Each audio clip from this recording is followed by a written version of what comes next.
Hey guys, how's everyone doing? Welcome back to my channel. So, I don't know if you heard the news, but I will be getting a brand new camera very soon, hopefully this weekend. So, it's not technically new. I got it used, but I really wanted to upgrade, I guess you could say. I hope it does look visually like an upgrade when I start filming with it.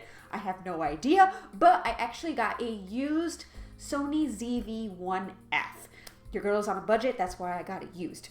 So, I wanted to upgrade because I have been using my Canon 750D for an extremely long time, and I love it. I took great care of it, but I feel like I never brought it out to its full potential. I don't study photography or cinematography or anything like that, so I don't really know how to bring things to their full potential. Like, it's too complicated. I'm not gonna study. I'm not gonna do that. So honestly, I felt like getting something simpler would be easier for me, as well as upgrading the overall visuals of my video, hopefully. I don't know how it looks. We're gonna try it when I get it, and hopefully, at least the graphics, you know, the sharpness or whatever, the videos itself, look better than what I'm doing now. I don't know if it will, but I'm hoping and I'm crossing my fingers and toes. But anyway, let's go on to the real topic of this video, which is my August manga reads. August was a great month. I read a bunch of different titles. The majority of the titles that I read for August were shoujo titles. I don't know what's going on there. I was just in the mood for shoujo this summer, and that's what I read. So I apologize if you're not really a shoujo fan.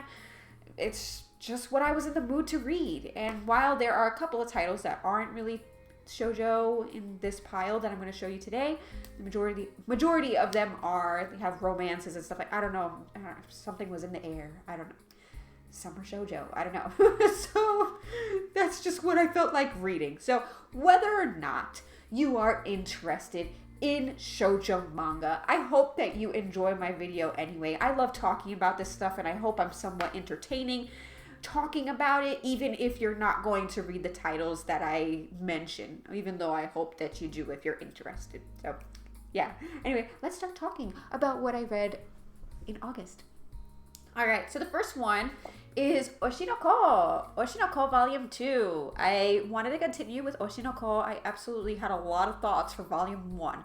So if you haven't checked out my Oshinoko 5-minute manga review, you definitely should watch it, because I had a lot of thoughts. It shows, you know, in this volume, you see more of the dark side of the entertainment industry. We know how dark it could get, I mean, based on real life, and we see more of that in this volume. There's still mystery, there's still engaging characters, and that plot line that I absolutely love. So honestly, I will continue to read more Oshinoko. I loved this second volume as well, and I liked seeing how, you know, in the first volume we see them, you know, the characters as babies. Now they're actually growing up into like teenagers and whatnot, so we're seeing them grow up and how external factors affect them, you know, and their careers. So very interesting. I really love Oshinoko. Cannot wait to continue with Volume 3. Next up, I read a couple of volumes of In the Clear Moonlit Dusk. So here I have Volumes 3, 2, and I think this is 1. I'm going to cover the top because I got it from my library and I don't need anyone knowing my location. So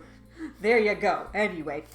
Yeah, I read the first 3 volumes of this series, and I was really happy with it. It's not my favorite Mika Yamamori series. My favorite is Daytime Shooting Star still. It's up there, and I know it's problematic for a lot of people because of the age gap, but listen, I loved it, okay? It was good. I had no problem with Daytime Shooting Star. But anyway, In the Clear Moonlit Dusk features more of Yamamori Mika's beautiful artwork, and if you don't like stories with age gaps, you'll be fine with this one because there is no age gap. They're both in high school. There's, you know, it's not much of a gap at all. So it features 2 princes, where one is a boy and one is a girl, but a lot of the girls at the high school view Yoi as a prince. They call Yoi handsome and cool and, you know, yeah, the prince. But Yoi is a girl, and she doesn't really see herself as a prince. She sees herself as more feminine. So there's a lot of like internal and external like parallels going on, and like it's really interesting. We see Ichimura here too, who is the other prince, very handsome, he takes an interest to her, and she's like, nobody, no guy would ever be interested in me. I'm probably heavy. I sound like a guy. I look like a guy. Nobody's ever going to be into me. And he takes an interest to her and gets feelings. It's really, really good. It's really good. Like I said, it's not my favorite Yamamori Mika series, but am I still enjoying it so far? Yes. I like that struggle, like that outward appearance versus that internal identity of Yoi. Like, hey, I feel feminine, I feel like a girl, I'm a girl, but everyone's acting like I'm a guy, because of the way that I look. So I thought that was interesting and definitely a more modern aspect to stories. There are still some stereotypical things that happen in this manga, but I do like the character interactions and the story so far. It's cute, a little bit of a slow burn here and there, but I love the artwork, and everything that's going on so far is sweet. So I'll definitely be continuing this manga because I am a supporter of Yamamori Mika. I love Yamamori Mika. Anyway, the next title is another one by Yamamori Mika, and that is Tsubakicho Lonely Planet. This one has an age gap. If you're not into age gaps, you're not going to want to read Tsubakicho Lonely Planet. This one still isn't as problematic as Daytime Shooting Star, even though there is still an age gap. But, I checked out the first 3 volumes of Tsubakicho Lonely Planet. It's about a teenage girl who, goes through some struggles and ends up working for a famous, artist. And he's a little... I don't know how to describe him. He's not always the most pleasant person, I guess you could say, but she ends up working for this guy, being the maid in his house, and while their age gap, is definitely noticeable, it's nice to see how she discovers her feelings for this guy eventually. She has a best friend as well, and her best friend is there to be supportive and really nice. I really like her best friend. And Akatsuki, that's the artist's name, as you can see here in the cover, he has a lot to him. You learn more about him following the first volume. So if you go to volumes 2 and 3, you learn more about his character, which I really, really appreciate, because sometimes in manga, you don't get development of certain characters, but you do get to learn more about him. So I like this manga because it really delves into the characters that maybe aren't main characters and gives them development. We see a lot from Fumi, we see a lot from Akatsuki, and there's a lot to say about Tsubakicho Lonely Planet. Again, there's some stereotypes that you see in shoujo manga that's going to happen, but it didn't really push me away from reading it. So honestly, I also want to continue this, and I mostly owe that to Yamamori Mika's beautiful, beautiful art.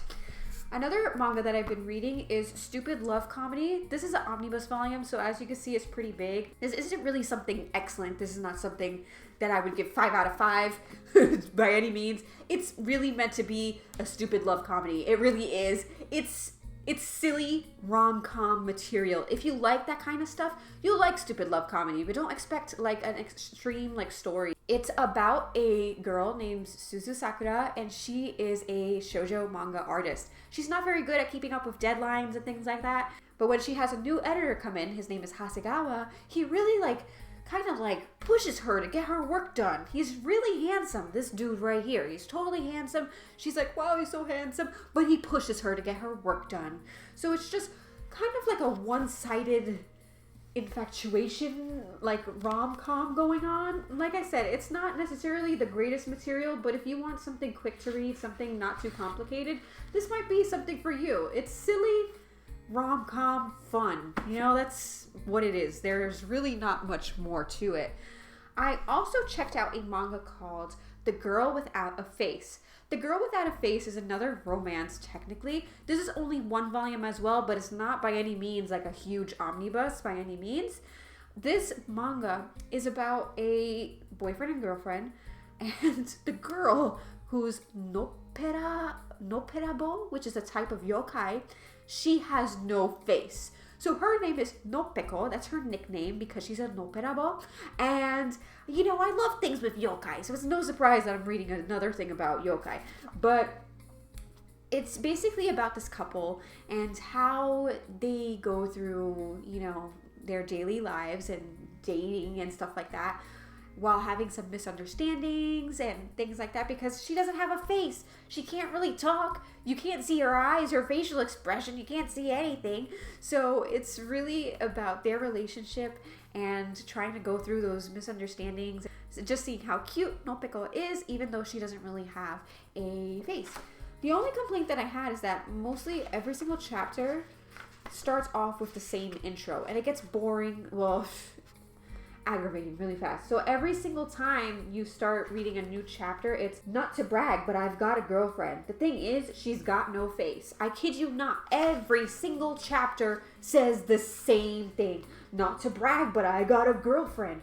Oh, the thing is, she's got no face. He says it every single chapter, with an exception of like one or two when there's another character that really takes the spotlight. But anyway, it's cute because you see a girl with no face just blushing, and you have to interpret like how she feels based on, I guess, her body language and things like that. She's still really cute.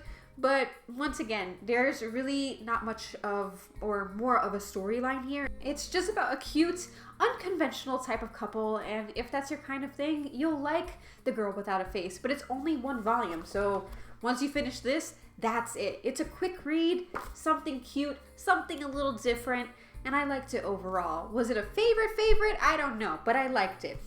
I also continued I Want to Be a Wall, which I absolutely love the first volume of. Volume 2 shows more support between the two characters and, you know, being married, even though they're not really interested in engaging in certain activities with each other.